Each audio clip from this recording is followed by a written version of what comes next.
ভারতীয় নৌবাহিনী জলপথে শত্রুর হাত থেকে সীমা সুরক্ষা, বিপর্যয় মোকাবিলা এবং সর্বোপরি রাষ্ট্রের অখণ্ডতা এবং দেশের নাগরিকদের জীবন সুরক্ষায় অতন্দ্র প্রহরায় সদা জাগ্রত। বিশ্বের দরবারে আধুনিক অস্ত্র সম্ভারে সুসজ্জিত এই বাহিনী চতুর্থ বৃহত্তম নৌবাহিনীর সম্মান অর্জন করেছে। গভীর সমুদ্রে সতর্ক প্রহরা, আকাশপথে মনিটরিং এবং সাবমেরিনের সাহায্যে সমুদ্রের গভীরে সার্ভেইলেন্স, এই তিনভাবে ভারতীয় নৌবাহিনী আমাদের নিরাপত্তা নিশ্চিত করে চলেছেন। এই নৌবাহিনী আমাদের গর্ব, এই নৌবাহিনী আমাদের অহংকার।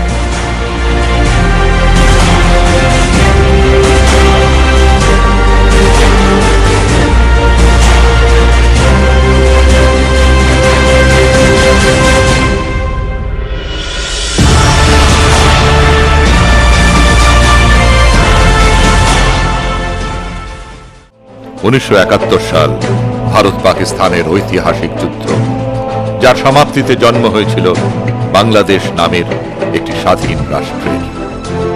আর এই যুদ্ধে গুরুত্বপূর্ণ ভূমিকা নিয়েছিল ভারতীয় নৌবাহিনী। অ্যান্টিশেপ মিসাইল ব্যবহার করে ধ্বংস করে দিয়েছিল পশ্চিম পাকিস্তানের করাচি বন্দর।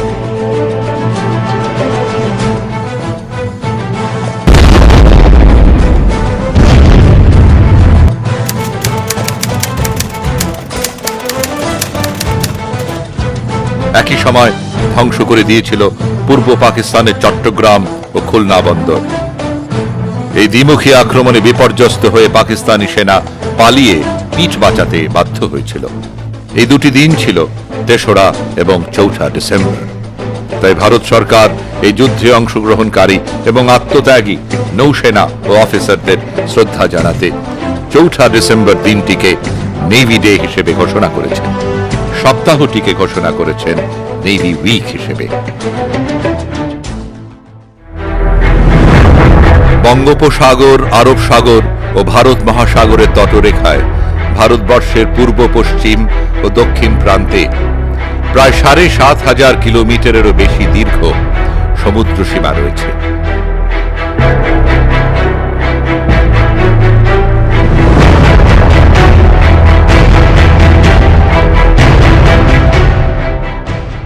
প্রাচীন যুগে দক্ষিণ ভারতের স্বাধীন রাজারা শত্রুর হাত থেকে নিজেদের রক্ষা করতে নিজস্ব নৌবাহিনী গড়ে তুলেছিলেন। কিন্তু সে সমস্ত বাহিনীর দাপট নষ্ট হয়ে গেল ত্রয়োদশ শতাব্দীতে এসে। তারপর ইংরেজদের ইস্ট ইন্ডিয়া কোম্পানি ব্যবসা করতে সপ্তদশ শতাব্দীতে ভারতবর্ষে এলো। গুজরাট উপকূলে দিনের পর দিন বোম্বেটেদের অত্যাচারে অতিষ্ঠ হয়ে তারা ১৬১২ খ্রিস্টাব্দে ৫ই সেপ্টেম্বর অস্ত্রে সুসজ্জিত একটি রণতরী ইংল্যান্ড থেকে আনিয়ে নিল। এভাবে বোম্বেটেদের শায়েস্তা করার মধ্য দিয়েই সেদিন আধুনিক নৌবাহিনীর শুভ সূচনা হয়ে গেল।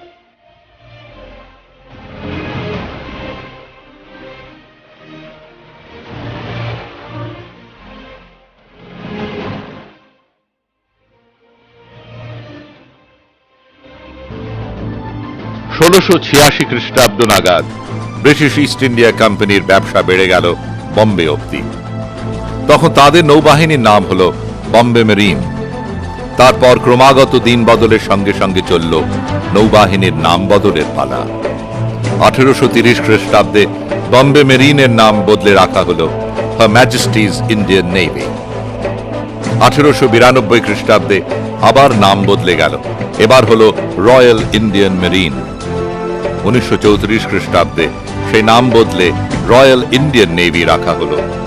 তারপর দেশ স্বাধীন হল ১৯৪৭ সালের ১৫ই আগস্ট। স্বাধীন ভারতবর্ষে ১৯৫০ সালে ব্রিটিশের দেওয়া নাম পরিবর্তন করে নৌবাহিনীর দেশীয় নাম দেওয়া হল ইন্ডিয়ান নেভি, ভারতীয় নৌবাহিনী।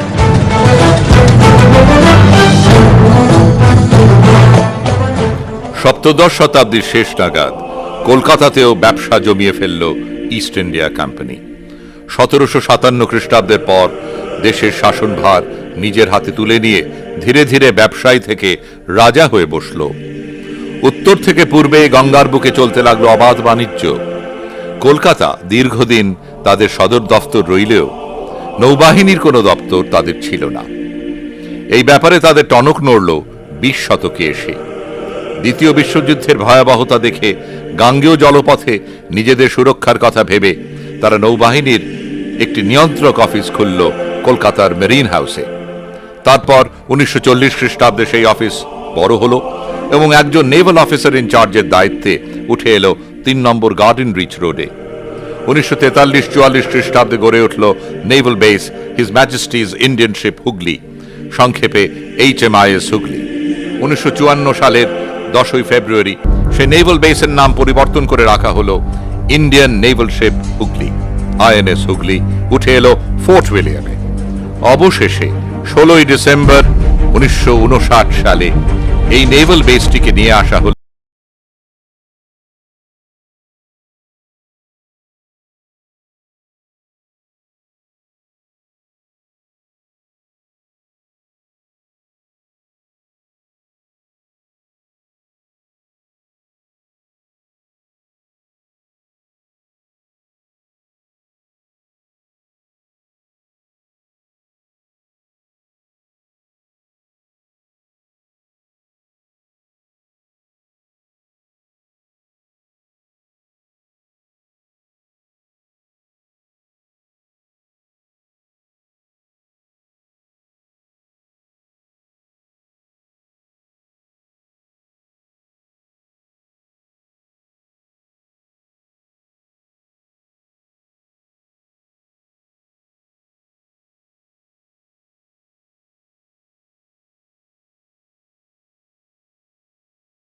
Kolkata, in addition to maintaining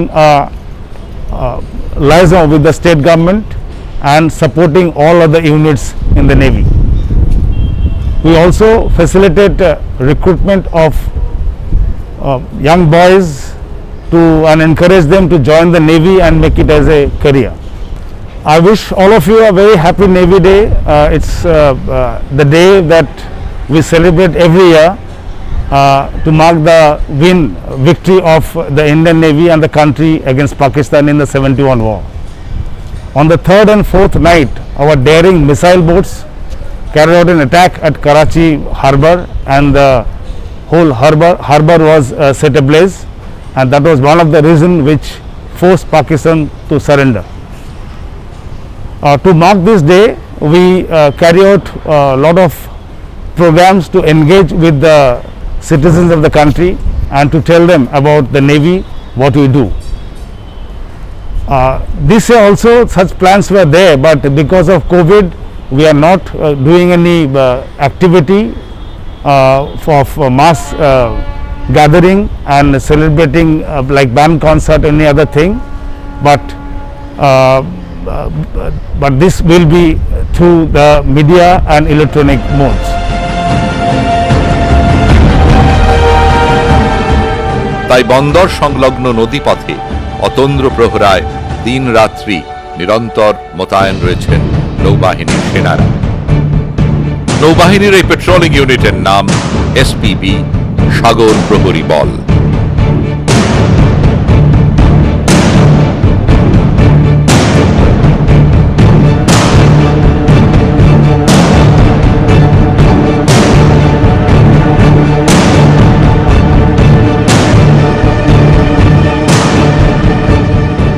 Netaji Subhash নেভির eastern Naval কমান্ডের আন্ডারে কাজ করে।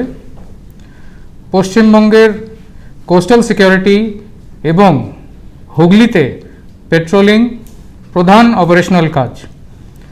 তাছাড়া যখন নেভির জাহাজ কলকাতায় আসে, হয় GRSC-তে আসে অথবা আমাদের ম্যান অফ ওয়ার জেটটিতে আসে, সেই সব সাহায্য অপারেশনসের থ্রু দিয়ে প্রদান করা হয়।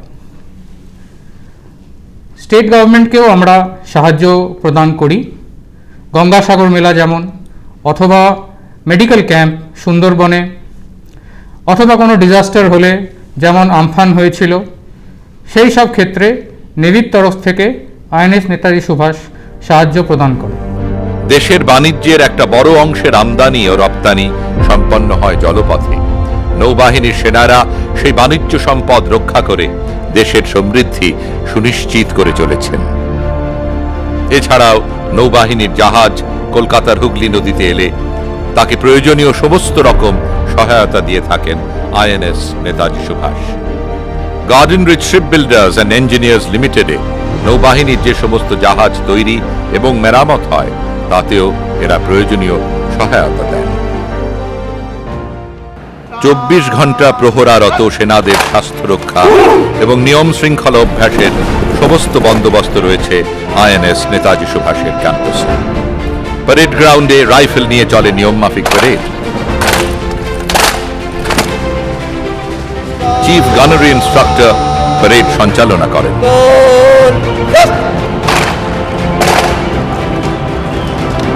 সমবেত কুচকাওয়াজে উদ্ভাসিত হয় শ্রদ্ধা, শৃঙ্খলা ও শৌর্যের মেলবন্ধন।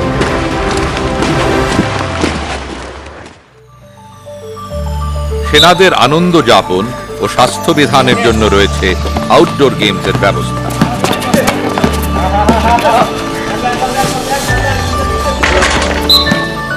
ক্যাম্পাসে রয়েছে 25 মিটার দীর্ঘ সুদৃশ্য একটি সুইমিং পুল। যেসব নৌসেনারা সাঁতারে ততটা দক্ষ নন তাদের এখানে প্রশিক্ষণ দিয়ে পটু করে তোলা হয়, আর যারা পটু তাদের জন্য এই পুল শারীরিক কসরতের আদর্শ জায়গা।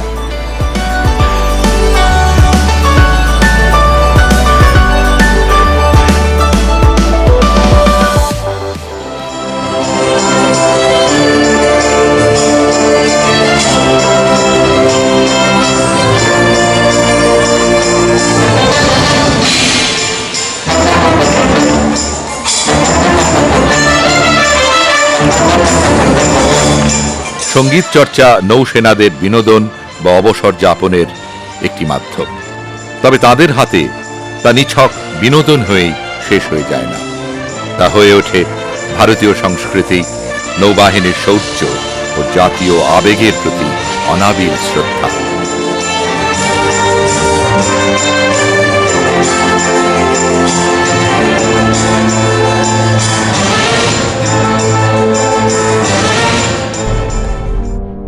আইএনএস নেতাজি সুভাষে দক্ষতার সঙ্গে দায়িত্ব পালন করছেন নৌবাহিনীর মহিলা অফিসাররা।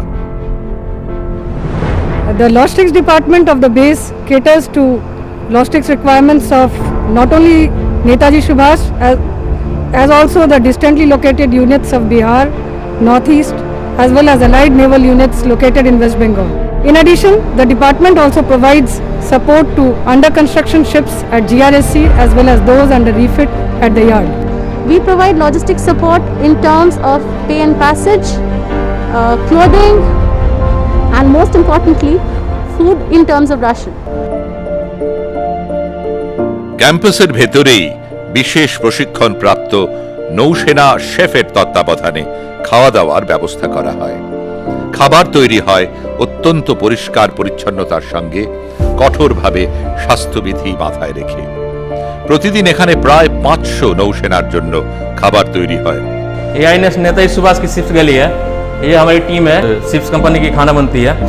यहाँ पे खास साफ सफाई का ध्यान रखा जाता है और खास करके कोविड-19 को लेकर यहाँ पे खास प्रिकॉशन लिया गया है। ডিউটিরত এবং ডিউটি ফেরত সবাই যাতে সময়ে খাবার খেতে পারেন সেই জন্য 24 ঘন্টায় খোলা থাকে এই ব্যবস্থা। তবে এখানকার সবকিছুই চলে ঘড়ির কাঁটার নিয়ম মেনে, তাই সকাল, দুপুর ও রাতের খাবার খাওয়ার সময়ও এখানে দিনের হিসেবে নির্দিষ্ট।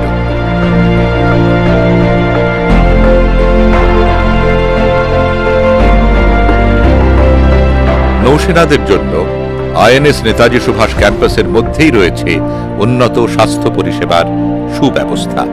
এই নেভাল বেসের চিকিৎসার সমস্ত দায়িত্ব যার কাঁধে তিনি sergeant lieutenant commander Puja Majumdar. My responsibility is to maintain and look for the health of the personnel as well as their families, which includes in the base of the residential areas and the allied units as well as in all our units which are located in West Bengal, in Bihar and the northeastern states. Apart from this, in 2020 we faced a major challenge while coping up with the pandemic crisis of COVID, in which, being the only medical officer present in the base, I had to maintain all the primary contact tracing list of the suspected COVID patients, as well as send the COVID suspects to Command Hospital, which is the nearest referral service hospital of our base, and get them treated. COVID-19 মহামারী পরিস্থিতিতে INS Netaji Subhash Naval বেসে কঠোরভাবে মেনে চলা হচ্ছে sanitisation নীতি এবং সমস্ত রকমের সতর্কতা বিধি। বেস, ক্লিনিক এবং হাসপাতালের গেটে থার্মাল টেস্টে পাশ করলে তবেই প্রবেশের ছাড়পত্র মেলে। এছাড়া তৈরি করা হয়েছে বায়ো বাবল বা জৈব সুরক্ষার বিশেষ বলয়। ভারতীয় নৌবাহিনী naval base INS Netaji Subhas শুধু নিজেদের সেনা, অফিসার ও তাদের পরিবারের স্বাস্থ্যের কথাই ভাবেন না, তারা সাধারণ মানুষের কাছেও পৌঁছে দেন স্বাস্থ্য পরিষেবা। মেডিকেল ক্যাম্প করেন সুন্দরবন, গঙ্গাসাগরের মতো প্রত্যন্ত অঞ্চলে। বিনামূল্যে দুর্গম অঞ্চলের অসহায় গরিব মানুষের চিকিৎসা করে তারা মানবাধিকার রক্ষা করেন, বাড়িয়ে দেন মানবিকতার হাত।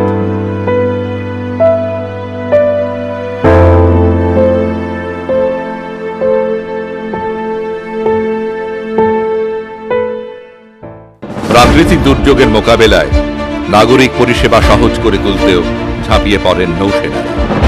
বিগত দিনে ফণী এবং আমফান নামের দুই বিধ্বংসী ঝড় কলকাতা ও সুন্দরবন অঞ্চলের প্রাকৃতিক সম্পদ এবং ঘরবাড়ি নষ্ট করে জনজীবন বিপর্যস্ত করে তুলেছিল। তাতেও সাহায্যের হাত বাড়িয়ে দিয়েছিলেন আইএনএস নেতাজি সুভাষের সেনা ও অফিসারেরা। দুর্গতদের মধ্যে চিকিৎসা, খাদ্য, বস্ত্রের মতো অত্যন্ত জরুরি পরিষেবাগুলো তারা পৌঁছে দিয়েছেন অক্লান্ত পরিশ্রমে। ভাগ্যহত মানুষের মুখে হাসি ফুটিয়েছেন। প্রয়োজনে এরা রাজ্য সরকারের আহ্বান ও আমন্ত্রণে দুর্গাপুজো, ছট পুজো, গঙ্গাসাগর মেলা প্রভৃতিতে নৌবাহিনীর ডুবুরি, স্পিড বোট আর অন্যান্য সরঞ্জাম এবং পরিষেবার মাধ্যমে অনভিপ্রেত ঘটনা প্রতিহত করতে সাহায্য করেন।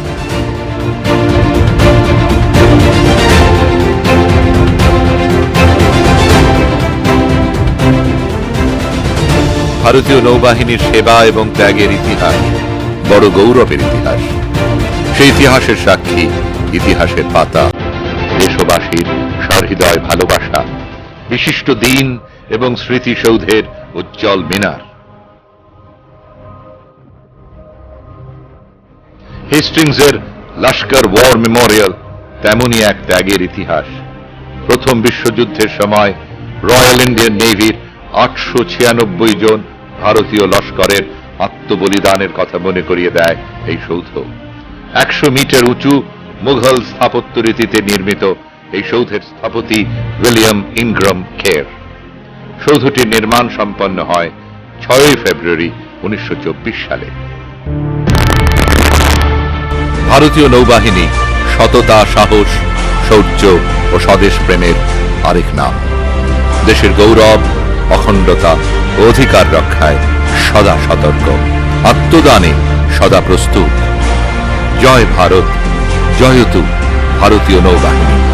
অক্ষয় হোক 4 ডিসেম্বরের গৌরব।